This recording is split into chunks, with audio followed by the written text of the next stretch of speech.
नमस्कार, मैं हूं आपके साथ अभिषेक पुंडी। आज हम बात करेंगे भारत की राजनीति के सबसे बड़े विवाद की, बात करेंगे राहुल गांधी की, बात करेंगे राहुल गांधी की नागरिकता को लेकर लगते हुए आरोप को की, क्योंकि 2015 से लगातार राहुल गांधी पर यह आरोप लगते आए हैं। बीजेपी नेता सुब्रमण्यम स्वामी ने इसकी शुरुआत की थी, लेकिन आज तक कोर्ट में कुछ ठोस सबूत पता नहीं पेश हो पाए हैं, नहीं हो पाए, लेकिन नतीजा, रिजल्ट, कोई फैसला पुख्ता तौर पर आ नहीं पाया है। सरकार से भी, गृह मंत्रालय से भी जवाब मांगा गया है, लेकिन गृह मंत्रालय की तरफ से भी जवाब कुछ नहीं आ पाया है। लेकिन अब एक और मामला चल रहा है राहुल गांधी की नागरिकता को लेकर, जिसमें पिछले 3 दिन से लगातार सुनवाई चल रही है। सबूत भी पेश किए गए हैं। क्या कुछ पूरा मामला है, पिछला क्या मामला है, सारे विषयों पर आज विस्तार से चर्चा करेंगे। असल में कांग्रेस नेता राहुल गांधी की नागरिकता से जुड़े मामले की यह चर्चा है। यह मामला लखनऊ की एमपी एमएलए कोर्ट में चल रहा है, जहां आरोप लगाया गया कि राहुल गांधी ब्रिटिश नागरिक हैं, जो भारतीय संविधान और नागरिकता कानूनों का उल्लंघन है। यह केस 2025 से शुरू हुआ, लेकिन इसकी जड़ें 2015 तक जाती हैं। हम इसकी आज पूरी हिस्ट्री, कोर्ट प्रोसीडिंग, सबूत और जो भी कुछ इस मामले में अब तक हुआ है वो सारा कुछ आपके सामने रखेंगे और आप तय करिएगा ये राजनीतिक साजिश है, सच्चाई है, जो भी कुछ है।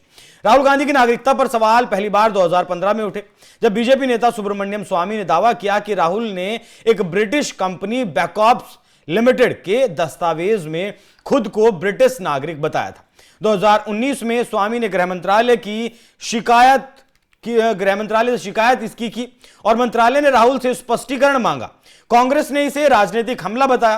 केंद्र सरकार ने 2019 में कहा कि राहुल गांधी भारतीय नागरिक हैं, लेकिन आरोप नहीं रुके। सितंबर 2024 में दिल्ली हाईकोर्ट ने इलाहाबाद हाईकोर्ट से एक संबंधित याचिका की स्टेटस पूछी, जहां आरोप था कि राहुल ने संविधान के अनुच्छेद 9 और नागरिकता अधिनियम 1955 का उल्लंघन किया। हालांकि कोई निर्णायक कार्रवाई नहीं हुई। यह मुद्दा राजनीतिक बहस का हिस्सा लगातार बना रहा, खासकर चुनावों के दौरान। यह विशिष्ट केस 2025 में रायबरेली कोर्ट में शुरू हुआ था। याचिकाकर्ता थे इसमें एस विग्रेश शिशिर, कर्नाटक के बीजेपी कार्यकर्ता हैं, जो खुद कोर्ट में बहस भी कर रहे हैं। उन्होंने दावा किया कि राहुल गांधी रॉल विंची नाम से ब्रिटिश नागरिक हैं और भारतीय पासपोर्ट का दुरुपयोग किया गया है। शिशिर ने अपने जीवन को खतरा बताते हुए और निष्पक्ष सुनवाई की कमी का हवाला देकर केस को लखनऊ ट्रांसफर करवा लिया। इलाहाबाद हाईकोर्ट की बेंच ने 17-18 दिसंबर 2025 को ट्रांसफर का ऑर्डर भी दे दिया, याचिकाकर्ताओं की सुरक्षा को ध्यान में रखते हुए। केस ट्रांसफर के बाद लखनऊ की स्पेशल एमपी एमएलए कोर्ट में सुनवाई शुरू हुई। एडिशनल चीफ जुडिशियल मजिस्ट्रेट आलोक वर्मा की कोर्ट में 6 जनवरी 2026 के से डेली हियरिंग इस मामले पर चल रही है। कोर्ट ने याचिकाकर्ता को लिखित आर्गुमेंट जमा करने के लिए कहा। राहुल गांधी पर भारतीय दंड संहिता, पासपोर्ट एक्ट, फॉरेनर्स एक्ट और ऑफिशियल सीक्रेट्स एक्ट के उल्लंघन का आरोप है। ये सारे वो आर्टिकल्स हैं, वो न्यूज कटिंग्स हैं पिछली 2015 से की, उसके बाद की, इन्हें आप जाकर पढ़ भी सकते हैं। बाकी अगर 6 जनवरी की सुनवाई की बात करें तो 6 जनवरी को सुनवाई शुरू हुई। याचिकाकर्ता ने आर्ग्यूमेंट्स पेश किए। 7 जनवरी को करीब 3 घंटे बहस हुई। शिशिर ने ईडी से जुड़े सीलबंद डॉक्यूमेंट्स कोर्ट के सामने रखे, ये सबूत सामने रखे, लेकिन कोर्ट ने ईडी ऑथराइजेशन की कमी पर एक कवर रिटर्न किया। मतलब कोर्ट ने कहा कि पहले हम इस लिफाफे को खोलने के लिए ईडी की अनुमति चाहेंगे। एक अन्य सीलबंद कवर लिफाफा था, जिसमें कहा गया कि यह विदेशी जो गवाह हैं उनसे जुड़ा है। कोर्ट ने उसे एक्सेप्ट कर लिया। कोर्ट ने हालांकि आगे भी लिखित आर्गुमेंट मांगे हैं। 8 जनवरी को भी सुनवाई जारी है, लेकिन अब तक कोई बड़ा अपडेट नहीं आ पाया है। कोर्ट ने मामले को गंभीरता से लिया है और सभी आर्गुमेंट्स पर विचार भी किया है। सीबीआई ने भी संबंधित कंप्लेंट को दिल्ली ट्रांसफर किया, जो असंबंधित लेकिन राहुल से जुड़ा है। याचिकाकर्ता ने ब्रिटिश सरकार के दस्तावेज, email, video footage, photos, airport immigration records, London का जो हिथ्रो है, वियतनाम, उज्बेकिस्तान के एयर टिकट्स, यूके की वोटर लिस्ट, आरटीआई का जवाब, गृह मंत्रालय से ब्रिटिश पासपोर्ट की पुष्टि और 310 पेज की पिटीशन में 45 एनेक्सर्स पेश की। कांग्रेस ने इन्हें फर्जी बताया। मतलब ये वो डॉक्यूमेंट्स हैं जो याचिकाकर्ता ने कोर्ट के सामने अपनी पिटीशन में रखे हैं। ईडी से जुड़े डॉक्यूमेंट्स पर कोर्ट ने अब अनुमति मांगी है। अब और मामला समझिए 2015 वाला बैकऑप्स लिमिटेड का क्या मामला है। राहुल गांधी के नाम पर विदेश में एक कंपनी का मामला मुख्य रूप से ब्रिटेन की कंपनी बैकऑप्स लिमिटेड से जुड़ा है, जो उनके नागरिकता विवाद का असल केंद्र रहा है। यह आरोप है कि कंपनी के दस्तावेजों में राहुल गांधी की राष्ट्रीयता ब्रिटिश बताई गई, जो भारतीय संविधान के अनुच्छेद 9 का सीधा उल्लंघन माना जाता है। यह मामला राजनीतिक बहस का हिस्सा भी बन चुका है, जहां कांग्रेस इसे साजिश बताती है, जबकि विरोधी इसे गंभीर मुद्दा भी मानते हैं। मामला किसने उठाया? बीजेपी नेता और पूर्व केंद्रीय मंत्री सुब्रमण्यम स्वामी ने यह मामला उठाया था। उन्होंने 2015 में पहली बार सार्वजनिक रूप से आरोप लगाया कि राहुल गांधी ने ब्रिटिश कंपनी के दस्तावेजों में खुद को ब्रिटिश नागरिक बताया था। स्वामी ने गृह मंत्रालय को शिकायत की और बाद में दिल्ली हाई कोर्ट में भी एक याचिका दायर की।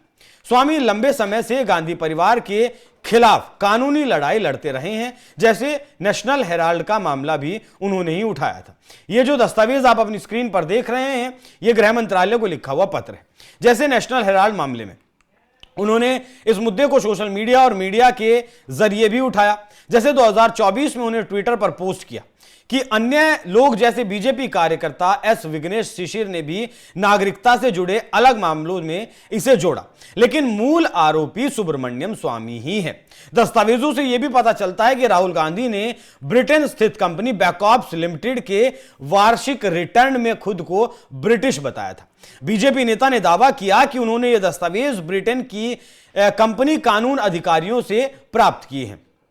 जो दस्तावेज मिले हैं, जिनके अनुसार 45 साल के कांग्रेस नेता कंपनी के निदेशक और सचिव थे। अब पूरा मामला विस्तार से समझिए। यह मामला 2003 से शुरू होता है, जब बैकऑप्स लिमिटेड नाम की कंपनी ब्रिटेन में रजिस्टर्ड होती है। राहुल गांधी कंपनी के डायरेक्टर थे और कंपनी का पता लंदन में था। कंपनी इंजीनियरिंग और टेक्नोलॉजी कंसल्टेंसी से जुड़ी थी। मुख्य विवाद कंपनी के एनुअल रिटर्न से जुड़ा था।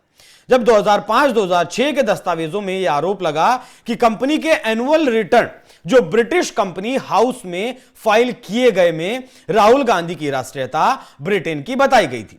स्वामी ने इन दस्तावेजों की कॉपी भी शेयर की, जिसमें राहुल का नाम, पता जो लंदन वाला पता था, और ब्रिटिश राष्ट्रीयता का जिक्र किया गया। स्वामी का दावा था कि राहुल ने 2003 में कंपनी रजिस्टर करते समय खुद को ब्रिटिश नागरिक बताया, जो भारतीय नागरिकता कानून का उल्लंघन है। अनुच्छेद 9 कहता है कि अगर कोई व्यक्ति विदेशी नागरिकता लेता है तो उसकी भारतीय नागरिकता खुद ब खुद समाप्त हो जाती है। अब राहुल गांधी का पक्ष भी जान लीजिए। कांग्रेस ने इन आरोपों को खारिज किया और कहा कि यह एक टाइपोग्राफिकल एरर था। यहीं पर मामला सारा आकर फंस जाता है। कांग्रेस ने सीधे तौर पर मतलब इसे मामले को खारिज तो किया, लेकिन साफ तौर पर इनकार नहीं किया, इसे कह दिया कि यह टाइपोग्राफिकल एरर था, मतलब टाइपिंग करते हुए मिस्टेक हो गई। बाद में दस्तावेज जो 2004 के बाद के रिटर्न्स थे, उसमें राहुल की राष्ट्रीयता इंडियन सुधार कर बताई गई। ये सारे आरोप सुब्रमण्यम स्वामी के हैं। राहुल ने 2004 के लोकसभा चुनाव में अपनी संपत्ति में बैकऑप्स लिमिटेड के शेयर्स का जिक्र किया था, लेकिन राष्ट्रीयता का मुद्दा नहीं उठाया था। कांग्रेस का कहना है कि कंपनी वैध थी और कोई उल्लंघन नहीं हुआ था। मतलब इस बात को कांग्रेस भी मानती है कि कंपनी थी, लेकिन बीजेपी का आरोप है कि उस कंपनी में राष्ट्रीयता ब्रिटिश की बताई गई, लेकिन कांग्रेस का कहना है कि नागरिकता इंडियन ही बताई गई। 2004 के लोकसभा चुनावों में अमेठी से चुनाव लड़ते हुए राहुल गांधी ने बैकऑप्स लिमिटेड में अपनी हिस्सेदारी को अपनी संपत्ति जो घोषित की थी, उसमें राहुल गांधी के हलफनामे में जो 3 अप्रैल 2004 को दिया गया था, उसमें कहा गया कि बैकऑप्स सर्विसेज फर्म में उनकी 83% हिस्सेदारी है। मतलब राहुल गांधी भी इस बात को मानते हैं। अब इस पूरे मामले की टाइमलाइन को समझिए। 2003 बैकऑप्स लिमिटेड रजिस्टर्ड हुई, राहुल गांधी डायरेक्टर बने। 2005-2006 एनुअल रिटर्न में ब्रिटिश राष्ट्रीयता का जिक्र होता है। 2009 में कंपनी डिसॉल्व हो जाती है, मतलब खत्म कर दी जाती है। 2015 में स्वामी ने आरोप लगाया और दस्तावेज सार्वजनिक किए। उन्होंने तत्कालीन गृह मंत्री राजनाथ सिंह को पत्र भी लिखा था। 2019 में गृह मंत्रालय ने राहुल से स्पष्टीकरण मांगा। लोकसभा चुनाव के दौरान यह मुद्दा बहुत गरमाया भी था, लेकिन केंद्र ने कहा कि राहुल भारतीय नागरिक है। स्वामी ने दिल्ली हाईकोर्ट में याचिका दायर की। 2024 की बात करें तो स्वामी ने दिल्ली हाईकोर्ट में अपडेट मांगा, जहां कोर्ट ने केंद्र से पूछा कि कार्रवाई क्यों नहीं हुई। 2019 में लेटर लिखा गया था, 2024 में पूछा गया, मतलब 5 साल बाद कार्रवाई क्यों नहीं हुई। स्वामी ने दावा किया कि बैकऑप्स के दस्तावेजों से राहुल के ब्रिटिश नागरिकता साबित होती है। अब आइए 2025 पर। दिल्ली हाईकोर्ट ने केंद्र से फिर सवाल किया कि राहुल की नागरिकता पर कार्रवाई क्यों नहीं हुई यह मामला, लेकिन उसका जवाब कोई नहीं आया आज तक भी केंद्र सरकार की तरफ से। यह मामला बाकी जैसे कई जगह मामला है, लखनऊ कोर्ट से भी अपने आप ऑटोमेटिकली जुड़ गया। स्वामी ने ब्रिटिश कंपनी हाउस के दस्तावेज, एनुअल रिटर्न्स और राहुल के हस्ताक्षर वाले फॉर्म्स कोर्ट के सामने पेश किए।